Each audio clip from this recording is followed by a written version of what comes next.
as a college student, what I eat and the effect it has on my body is always on my mind. So when I came up to college and I heard about veganism and how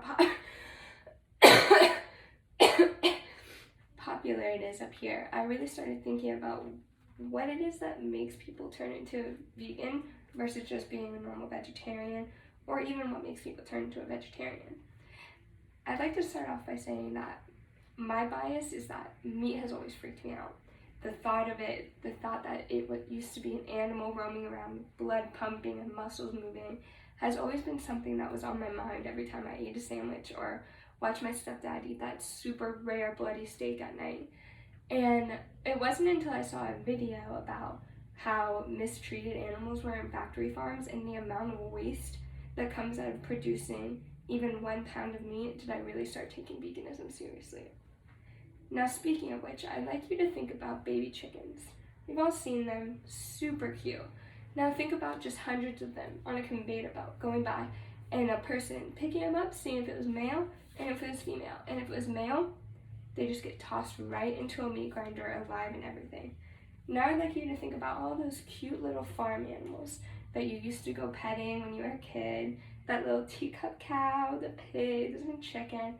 Now I want you to think about your hand, and I want you to put it right in front of your face, about 3 inches away, and think about that amount of space around you consistently for your whole entire life, and that is as far as you can move your whole life. Sometimes they're not even allowed to stand up. They're just stuck on the ground. And I'd like you to next think about the fact that it takes 2,400 gallons of water to create 1 pound of meat. Just one. And then I'd like you to think about the fact that when you go to the supermarket and you see just tons of meat around, and you know that there's more in the bag. And then I want you to go ahead and think about how many supermarkets there are, not only in the United States, but around the world. Think about how many pounds of meat there are, and how many gallons of water is wasted in each supermarket. And then I'd like you to go ahead and think about how much grain is used to create each and every animal, from childhood to adulthood to death, basically. And then go ahead and think about how much land is being used to grow these grains for all of these animals and all of these factories, for all of these supermarkets, for all of these cookouts, for all of these things that just are constantly everywhere. You see meat everywhere. And then I'd like you to go ahead and think about the fact that it takes 3 hours of car greenhouse emissions to create 2 pounds of meat. Additionally, it's also the same as if you take every single light, turn it on in your house, and leave it on for 3 hours.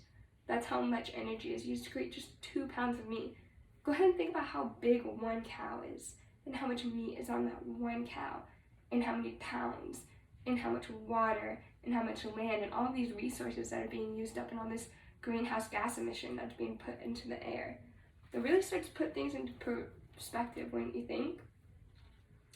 Now I'd like to talk about the fact that these mass-producing factories are not the only thing that causes greenhouse gas emissions, but it is a large contributor. And America is a huge contributor to that too. You know, we've all heard about the American dream and how America sets precedent for this idealistic lifestyle. And then I want you to think about the fact that America is sometimes 100 times larger than other countries in consumption of meat.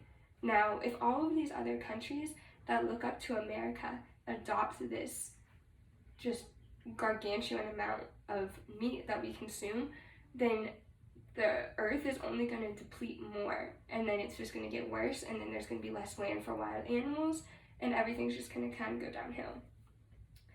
Now, we all eat. It's a thing. I'm not going to say I've never eaten meat or that I am completely vegan and don't eat meat ever, because that would be a lie. I love sandwiches.